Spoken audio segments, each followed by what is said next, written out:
Hello everyone, AKTU BTech mechanical semester 4 वाले जो students हैं, आज बेटा आपका सॉम का यानी स्ट्रेंथ ऑफ मेटल का एग्जाम हो चुका है। और एग्जाम देने के बाद आप में से कुछ स्टूडेंट्स बता रहे हैं कि पेपर बहुत टफ था और एट द सेम टाइम कुछ स्टूडेंट्स बता रहे हैं कि पेपर बहुत ईजी था।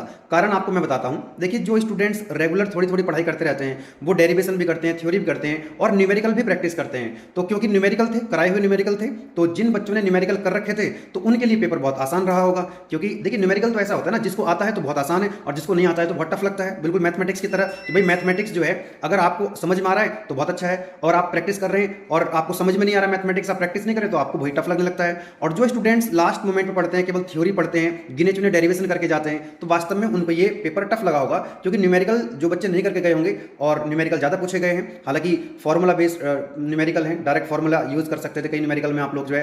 तो जो स्टूडेंट्स न्यूमेरिकल करके गए होंगे बेटा उनको पेपर आसान लगा होगा, और जो लोग स्टूडेंट्स न्यूमेरिकल नहीं करके गए होंगे उनको टफ लगा होगा। ठीक है, तो याद रखना है हमेशा आपको कि एकेटीयू का ऐसा कोई पैटर्न नहीं है कि यार इतना परसेंट थ्योरी देगा, वो इतने परसेंट डेरिवेशन देगा और इतने परसेंट न्यूमेरिकल देगा। वो कई बार क्या करता है, थ्योरी डेरिवेशन ज्यादा दे देता है, न्यूमेरिकल कम देता है, और कई बार उसी सब्जेक्ट के अंदर न्यूमेरिकल भर भर के दे देता है, जैसे इस बार जो है सॉम के अंदर आपको देखने को मिला है। तो मेरी तो यही सलाह बेटा आपको कि जो भी सब्जेक्ट आपका न्यूमेरिकल का हुआ करे तो आपको थोड़ा थोड़ा प्रैक्टिस करते रहना चाहिए और रेगुलर थोड़ा सा आपको पढ़ाई करते रहना चाहिए। क्योंकि लास्ट मोमेंट पर आकर के तो हम भी कुछ नहीं, भाई आपने जब पढ़ाई नहीं करी लास्ट मोमेंट पर, हम भी क्या कहेंगे, हम भी यही बोलेंगे आपसे थ्योरी डेरिवेशन कर लो। क्योंकि न्यूमेरिकल करने में टाइम लगता है, प्रैक्टिस करनी पड़ती है। अब इसीलिए मैं आपको इसलिए बोल रहा हूँ ये बात, क्योंकि इसलिए मैंने शॉर्ट वीडियो बनाई है। क्योंकि जो भी आपके एग्जाम बचे हुए हैं, जितना भी टाइम आपके पास है उसको बेहतर तरीके से आपको यूटिलाइज करना है।